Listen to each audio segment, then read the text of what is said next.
নমস্কার সকলকে, tasty dishes by Ruma চ্যানেলে আপনাদের সকলকে স্বাগত জানাই। আজ আমি গাজরের হালুয়ার রেসিপি আপনাদের সঙ্গে শেয়ার করব। আশা করি আপনাদের ভালো লাগবে। গাজরের হালুয়া করার জন্য আমি গাজর গ্রেট করে নিয়েছি। এবার কড়াতে 1 চামচের মতো ঘি দিলাম। প্রথমে অল্পই দিব, পরে দেখে তারপরে আবার দেওয়া যাবে। ঘিটা মেল্ট হয়ে গেলে এবার এর মধ্যে দিব আমি 2টো সাদা এলাচ এবং কাজু আর কিশমিশ। কাজু আর কিশমিশ অল্প ভেজে নেব। অল্প ভাজা হয়ে গেলে গ্রেট করা গাজরগুলো আমি দিয়ে দেব। মিডিয়াম থেকে লো হিটে গাজরটা সময় নিয়ে ভাজতে হবে।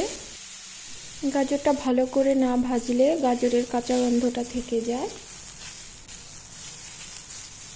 গাজরটা ভালো করে ভাজা হয়ে গেছে। এবার আমি এর মধ্যে দিয়ে দিব দুধ। বড় কাপের 1 কাপ আমি দুধ দিলাম। দুধ দিয়ে ভালো করে মিশিয়ে ঢাকা দিয়ে দিব। মিনিট 10 পরে খুলে দেখব দুধটা প্রায় শুকিয়ে এসেছে এবং গাজরটাও ভালো সেদ্ধ হয়ে গেছে।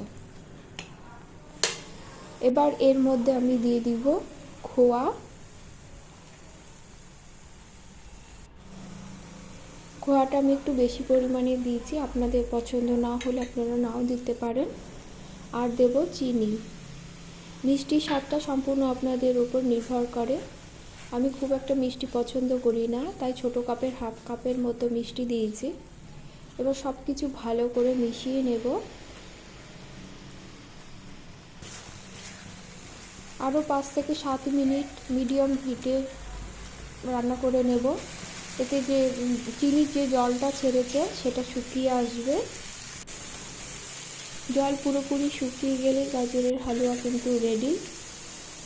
আমার এই রেসিপিটি ভালো লাগলে লাইক, কমেন্ট এবং সাবস্ক্রাইব করে পাশে থাকবেন। দেখা হবে পরের ভিডিও নিয়ে। সকলে খুব ভালো থাকবেন। ধন্যবাদ সকলকে।